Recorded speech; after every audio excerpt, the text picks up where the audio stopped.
Unggas. Perkenankan di sini saya akan menjelaskan sedikit materi tentang genetika. Yang pertama yaitu tentang penentuan jenis kelamin, yang kedua nanti tentang seks lain kromosom. Nah, untuk materi yang pertama yaitu penentuan jenis kelamin. Teman-teman tahu nggak sih apa itu penentuan jenis kelamin? Jadi definisi dari penentuan jenis kelamin yaitu adalah sering dikenal juga dengan determinasi seks, yaitu penentuan jenis kelamin berdasarkan kromosom kelamin yang dilambangkan dengan huruf tertentu. Penentuan jenis kelamin ini dipengaruhi oleh dua faktor utama. Yang pertama itu faktor genetik, yaitu berkaitan dengan komposisi kromosom. Untuk yang faktor yang kedua adalah faktor lingkungan. Faktor lingkungan ini hanya terjadi pada beberapa organisme. Faktor lingkungan ditentukan oleh keadaan fisiologis. Ini saya berikan contoh, ada cacing Bornelia dan juga pada buaya muara.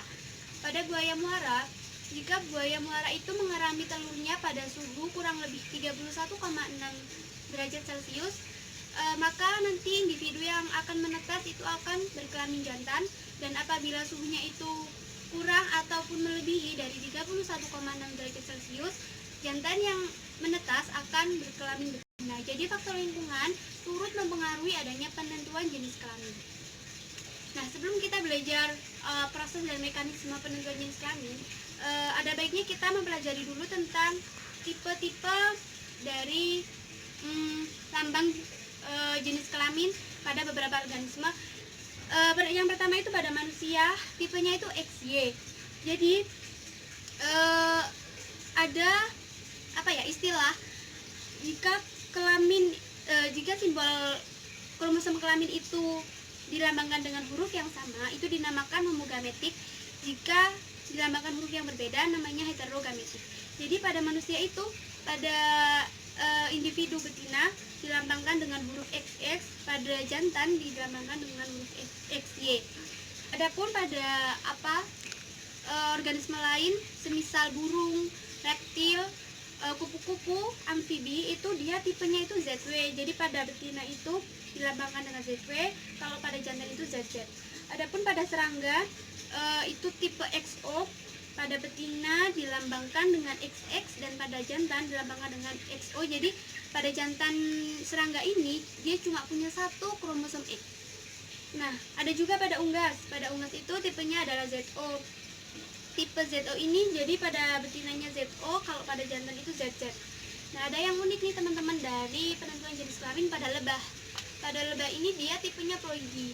Jadi tidak ditentukan oleh kromosom kelamin itu tadi, seperti yang saya sebutkan. Jadi dia ditentukan oleh faktor ploidy. Jadi pada lebah jantan itu dia penentuannya itu berdasarkan partenogenesis. Partenogenesis merupakan terbentuknya suatu individu tanpa melalui pembuahan sebelumnya. Jadi tanpa pembuahan. Jadi itu uniknya pada lebah, gitu ya. Terus kita belajar kepersilangan pada manusia. Misal terjadi perkawinan pada manusia, bagaimana sih peluang individu betina dan jantan yang akan lahir pada keturunannya? Nah, jumlah kromosom pada manusia itu adalah 46 set kromosom. Ini jumlahnya akan berbeda pada individu lain. Jadi pada individu lain itu macam-macam gitu ya. Kalau pada manusia 46 set kromosom, jadi mereka itu kromosomnya berpasangan sehingga ada 23 pasang kromosom. 46 dibagi 2. Nah, 22 pasang merupakan autosom atau kromosom tubuh. Yang satu pasang itu adalah kromosom kelamin yang tadi pada betina itu dilambangkan dengan XX, kalau pada jantan itu adalah dilambangkan dengan XY. Nah, ini adalah semisal terjadi perkawinan antara parental jantan dan parental betina.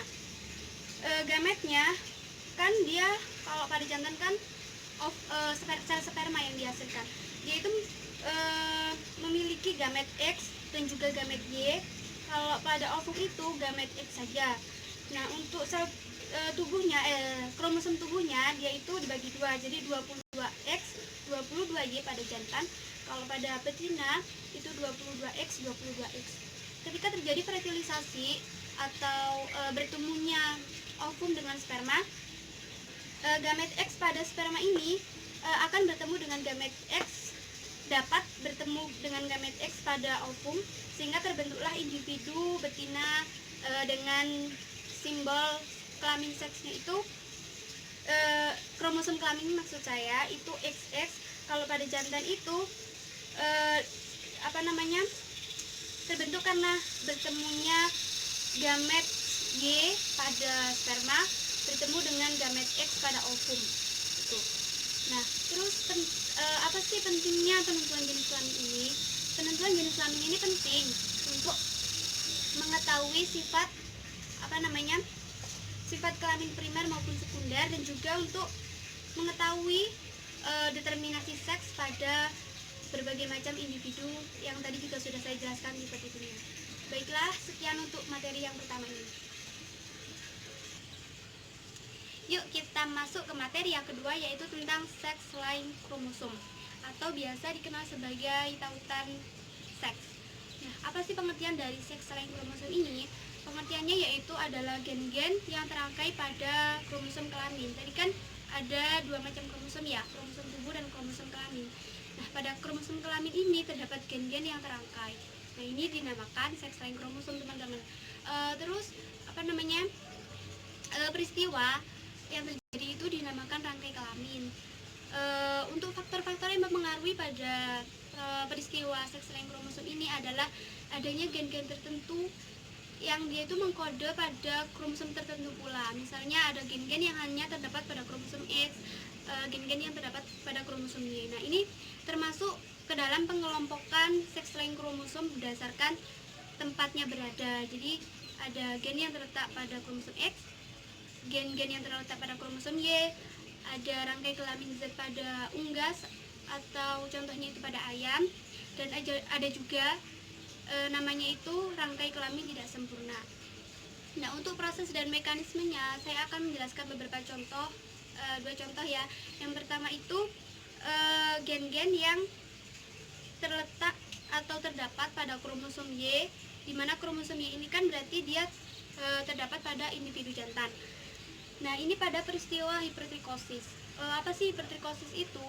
Hipertrikosis merupakan ekspresi fenotip yang bisa kita lihat itu adalah tumbuhnya bulu-bulu pada daun telinga. Nah, ini disebabkan adanya gen resesif yang dilambangkan dengan H kecil, yang ini khusus pada individu jantan. Nah, ini semisal ada persilangan atau perkawinan antara parental betina normal dengan simbol kromosom kelaminnya itu XX, dan pada jantannya karena dia hipertrikosis, dia lambang kromosom kelaminnya itu H kecil. Jadi ketika terjadi fertilisasi, individu atau filial keturunan yang dihasilkan itu bisa jadi betina normal dengan simbol XX dan jantan X H kecil yang yaitu hipertrikosis. Kenapa yang menderita yang mengalami peristiwa hipertrikosis ini pada jantan? Karena itu tadi gen-gen itu hanya terdapat pada kromosom Y, atau yaitu khas gitu pada individu jantan. Nah, untuk contoh yang kedua itu tentang rangkai kelamin tidak sempurna. Ini terjadi pada lalat buah atau Drosophila melanogaster. Berdasarkan penjelasan saya tadi bahwa kromosom X dan Y itu adalah tidak homolog. Artinya tidak homolog, X dan Y itu mengkode gen yang berbeda. Akan tetapi ternyata gen pada kromosom X itu juga punya alel atau punya pasangan di kromosom Y. Jadi dikatakan X dan Y ini homolog dan mengkode ekspresi yang sama, sehingga itu yang menyebabkan dia itu dinamakan rangkai kelamin tidak sempurna. Nah, ekspresi fenotipnya pada Drosophila melanogaster ketika terjadi rangkai kelamin tidak sempurna ini adanya pertumbuhan bulu yang pendek. Nah, itu tadi contoh dan mekanismenya. Nah, pentingnya adanya sex line kromosom ini untuk mengetahui sifat menurun dari peristiwa rangkai kelamin, dan juga untuk mengetahui variasi atau kombinasi gamet yang ditunjukkan oleh fenotip dan genotip yang tertentu. Jadi contohnya pada gen-gen yang terpaut kromosom X itu nanti ekspresi fenotipnya bisa berupa buta warna, lalu anodontia, hemofilia. Nah, seperti yang saya contohkan pada individu jantan itu tadi peristiwa hipertrikosis. Nah, itulah teman-teman dua materi yang saya paparkan tentang penentuan jenis kelamin dan seks selain kromosom. Apabila ada salah kata atau mungkin bosenin nih bawain materinya, saya mohon maaf yang sebesar-besarnya. Oke, sampai jumpa lagi. Dia itu mempengaruhi penentuan jenis kelamin. Nah, protein itu dinamakan TDF, yaitu testis determining factor, yang dia itu sebagai protein pengikat DNA pada proses transkripsi, yang dikode oleh gen SRY atau sex determining region kromosom Y. Jadi gen ini itu bertanggung jawab pada inisiasi penentuan jenis kelamin jantan. Jadi ketika gen ini bekerja, akan terbentuk kromosom Y yang nantinya itu akan menentukan jenis kelamin jantan.